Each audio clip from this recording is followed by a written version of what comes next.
Excel PU college ಗುರುವಾಯಿನಕೆರೆ, ಕರ್ನಾಟಕದ number 1 PU college. Admissions open now.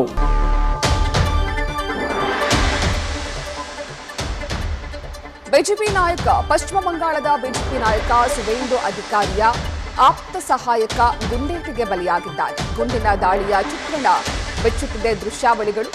Suvendu ಅಧಿಕಾರಿ PA ಇದ್ದಂತಹ ಕಾರನ್ನ ಅಡ್ಡಗಟ್ಟಿದ್ದಾರೆ. ಸಣ್ಣ ಕಾರಿನಿಂದ ಎಸ್ಯುವಿ ಕಾರನ್ನ ಅಡ್ಡಗಟ್ಟಿ ಈ ದಾಳಿಯನ್ನ ಮಾಡಲಾಗಿದೆ. ಕಾರಿನಿಂದ ಇಳಿದು ಬಂದ ದುಷ್ಕರ್ಮಿಗಳು ಗುಂಡಿನ ದಾಳಿಯನ್ನ ನಡೆಸಿದ್ದಾರೆ. 3 ಸುತ್ತು ಗುಂಡಿನ ದಾಳಿಯನ್ನ ನಡೆಸಿ ಹಂತಕರು ಆ ಸ್ಥಳದಿಂದ ಪರಾರಿಯಾಗಿದ್ದಾರೆ.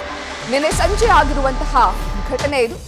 ಚಂದ್ರನಾಥ್ ರವರು ಕಾರ್ನಲ್ಲಿ ತೆರಳುತ್ತಾ ಇದ್ದಂತಹ ಸಂದರ್ಭದಲ್ಲಿ, ಅವರ ಎಸ್ಯುವಿ ಕಾರ್ನಲ್ಲಿ ತೆರಳುತ್ತಾ ಇದ್ದಂತಹ ಸಂದರ್ಭದಲ್ಲಿ ಈ ಘಟನೆಯಾಗಿದೆ. ಕೋಲ್ಕತ್ತಾ ಸಮೀಪದ ಮಜ್ಜಿಮ ಗ್ರಾಮದಲ್ಲಿ ದುಷ್ಕರ್ಮಿಗಳು ಈ ದಾಳಿಯನ್ನ ನಡೆಸಿದ್ದಾರೆ.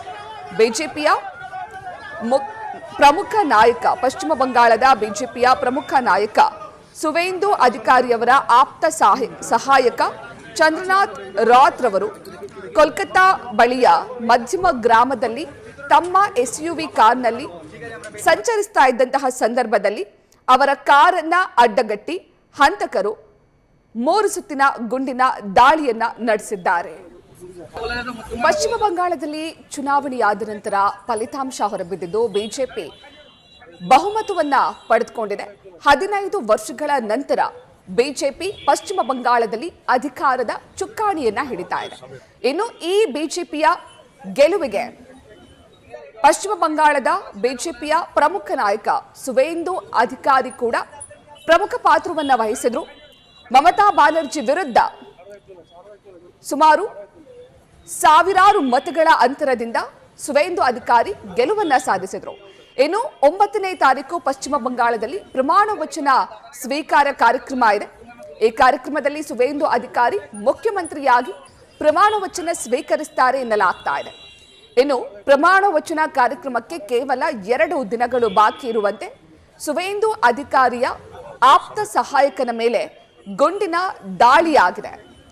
ಆಪ್ತ ಸಹಾಯಕ ಚಂದ್ರನಾಥ್ ರಾತ್ ಕೋಲ್ಕತ್ತಾ ಬಳಿಯ ಮಜ್ಜಿಮ ಗ್ರಾಮದಲ್ಲಿ ಸಂಚರಿಸ್ತಾ ಇದ್ದಾಗ, ತಮ್ಮ ಎಸ್ಯುವಿ ಕಾರ್ನಲ್ಲಿ ಸಂಚರಿಸ್ತಾ ಇದ್ದಾಗ ಅವರ ಕಾರನ್ನ ಅಡ್ಡಗಟ್ಟಿದ ಹಂತಕರು 3 ಸುತ್ತಿನ ಗುಂಡಿನ ದಾಳಿಯನ್ನ ನಡೆಸಿದ್ದಾರೆ. ಹಣೆಗೆ, ಎದೆಭಾಗಕ್ಕೆ ಗುಂಡಿನ ದಾಳಿಯನ್ನ ನಡೆಸಿದ್ದಾರೆ.